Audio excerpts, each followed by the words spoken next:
A Casa das Sete Mulheres, uma obra gaúcha, da literatura gaúcha, escrita por Letícia Wierchowski. O que eu achei desse livro após ler ele ano passado? Bom, se você gosta de conteúdo sobre livros, de aprender com livros, enfim, esse tipo de vídeo, já se inscreve aqui, porque agora toda semana a gente vai publicar 2 vídeos novos. Então se inscreve e ativa o sininho para você não perder quando esses vídeos vão para o ar.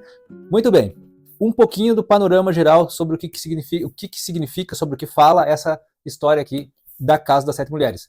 Era 1835 quando começou a Revolução Farroupilha. Nessa época, segundo a obra, o general Bento Gonçalves, que na época não era general ainda, ele mandou as mulheres da sua família ficarem isoladas numa estância que ficava lá em Camaquã.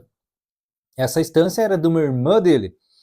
E lá elas ficaram isoladas para se defender da guerra. Enfim, guerra é guerra. E às vezes coisas ruins acontecem com mulheres em guerra.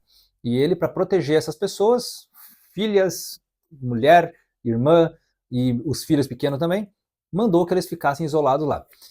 E a trama toda acontece com nesse período da Revolução Farroupilha.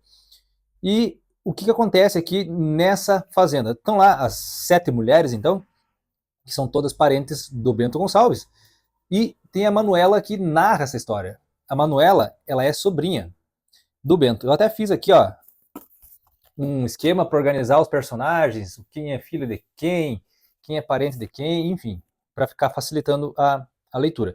E isso aqui se passa na Revolução dos Farrapos, e a ideia que eu tinha era de dar seguimento nessa, digamos que trilogia dela, que essa primeira história se passa na Guerra dos Farrapos, o segundo livro que vem depois, segundo fontes que eu acabei pesquisando na internet, nunca li, nem comprei os livros, o segundo livro era para ser na Guerra do Paraguai, com personagens que nasceram aqui, talvez, descendentes dessas pessoas aqui. E o terceiro e último livro é para se passar na Revolução Federalista, de 1893, 94, que aconteceu aqui no Rio Grande do Sul também. Histórias reais, de guerras reais, semelhante ao Continente do Tempo e o Vento, do Érico Veríssimo, que começa lá nas guerras guaraníticas e vai até, se tu for ver todos os livros, ele vai até a Segunda Guerra Mundial. Quando começa a Segunda Guerra Mundial, termina o Tempo e o Vento. E eu tinha recém terminado o último volume do Arquipélago, e eu estava com essa sensação, essa vontade, não, eu preciso continuar lendo alguma coisa aqui do Sul, da história do nosso povo, das guerras daqui, e eu vou ler A Casa das Sete Mulheres, porque ficou muito famosa essa história aqui, por causa daquela minissérie da Globo, que a Globo fez em 2003, se não me engano. Eu era bem piazinho, mas eu lembro que passava essa série aí, e esse livro aqui ele é de 2002. Então a Letícia escreveu a história, lançou o livro em 2002, e no outro ano já saiu a série. Claro que a série é um pouco diferente, daí eu fiquei pensando assim, eu não vou assistir a série antes de ler o livro para não ter esses spoilers. Mas eu lembro alguma coisa vagamente, e eu realmente, muita coisa da série que eu lembro era diferente do que se passava aqui. Então geralmente é assim, né, gente? O livro é muito mais completo. Porém, eu vou ser bem sincero com vocês, eu tive uma decepção muito grande com essa leitura. Porque eu achava que seria algo parecido, no mesmo estilo do Tempo e o Vento. Onde ali no Tempo e o Vento, na obra, o Érico demonstra as fragilidades das pessoas, os defeitos, as falhas de caráter, não só o heroísmo. Ele mostra a crueldade da guerra, nada romantizada, e aqui é justamente o contrário. Aqui não mostra defeitos, não mostra conflitos internos dos personagens, não tem profundidade, e os homens, principalmente os homens aqui dessa narrativa, eles são muito perfeitos. Então ficou uma coisa meio romântica demais, entende? E eu separei alguns pontos aqui para mostrar para vocês, para a gente conversar um pouquinho e meio que explicar o porquê eu tive essa sensação lendo essa obra. E o início dela foi justamente o contrário, porque no início aqui, ela colocou um trechinho aqui, num parágrafo que me chamou muita atenção. Eu vou ler aqui e vou explicar para vocês porquê. Diz assim: a tristeza serena que era a companheira constante das mulheres do Pampa. Sim, pois não havia uma mulher que não tivesse passado pela espera de uma guerra, que não tivesse rezado uma novena pelo marido, acendido uma vela pelo filho ou pelo pai. Sua mãe conhecera a angústia de espera.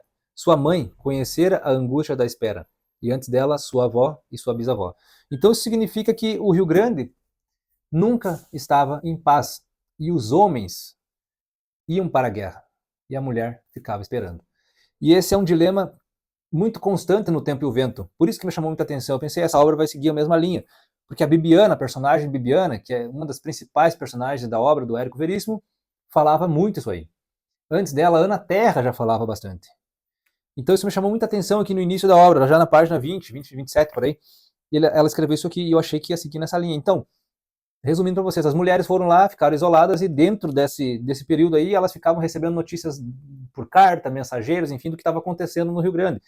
E nesse período, o Bento Gonçalves, que era o chefe da família, então, ele se tornou general, depois ele foi preso, se tornou presidente do Rio Grande do Sul, enfim, quando foi feita aquela separação lá do Rio Grande, separando do Brasil, e começou, de fato, a guerra. E elas ficavam sabendo por cartas, enfim.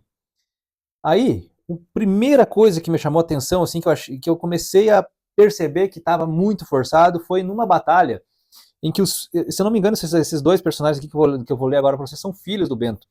E eles estavam acampados lá, enfim, numa batalha. Aí dizia assim, tinha o Joaquim e o José, tá?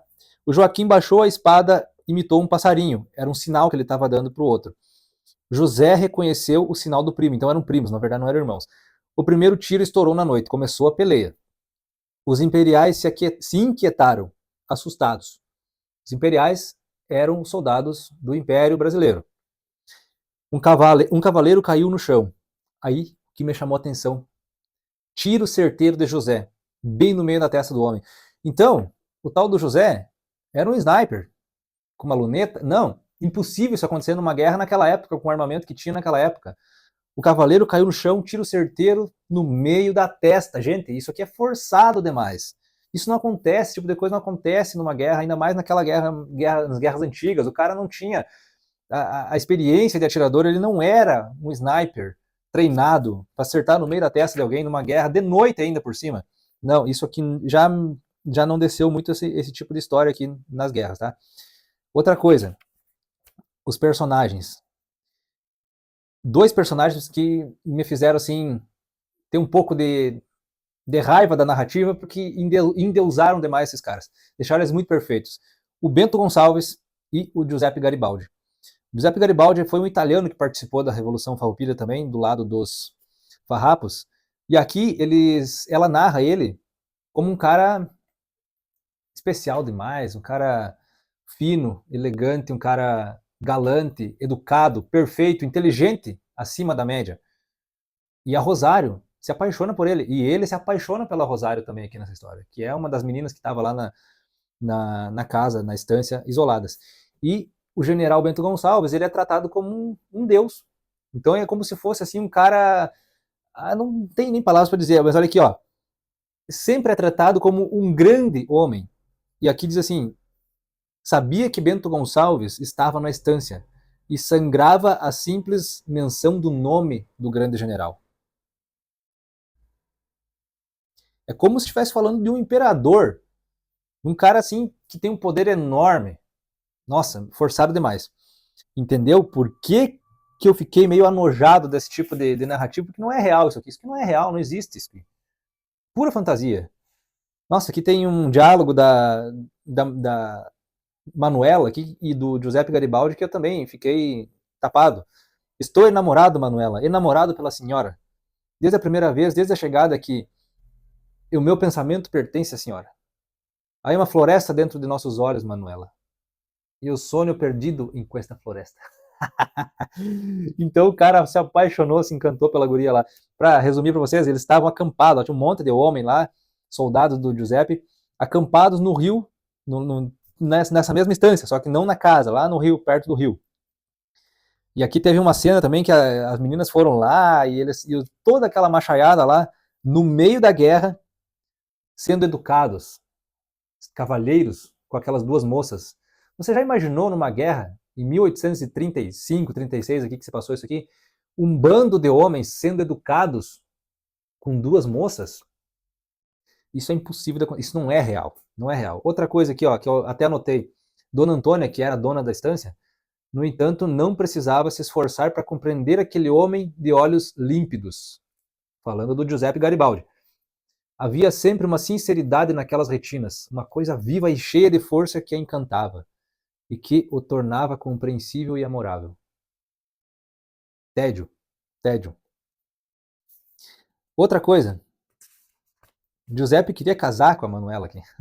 Garibaldi afastou-se pela beira do rio, chutando os juncos, outra vez dando ordens aos homens. Já falava a língua da terra como se tivesse vivido ali muito tempo. Então ele era italiano. A língua nativa dele era italiano.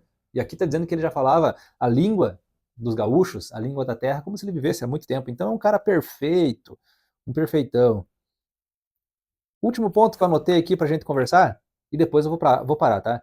Mais uma vez, se referindo ao grandíssimo general Bento Gonçalves, entrou na sala, aqui está falando que ele entrou no lugar, que ele chegou no lugar. Diz assim, ó, entrou na sala e o ar pareceu sumir, sugado por seus pulmões. Então, até os pulmões do cara eram fora do comum, assim, eram extraordinariamente fortes, que sugava o ar de uma sala inteira.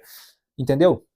Esse tipo de romantismo forçado que eu não gostei aqui nesse livro. Porque, gente, uma guerra, quem já leu sobre história, quem sabe como funciona uma revolução, quem já estudou um pouquinho da história real das coisas, sabe que não existe homem perfeito numa guerra. Os homens viram uns animais brutos. Ninguém acerta um tiro no meio da testa de alguém numa guerra, de noite. Um tiro certeiro, igual ela narrou aqui. Não é legal. Não foi uma experiência boa por causa disso. Porque eu estava vindo do Tempo e o Vento, que é um negócio assim que narra a natureza humana sem filtro. A crueldade da guerra, as trapaças, as traições. Aquele Capitão Rodrigo, um valente, um cara que gosta de peleia, sim, realmente um herói. Na guerra. Casado com a Bibiana, ele era um caco.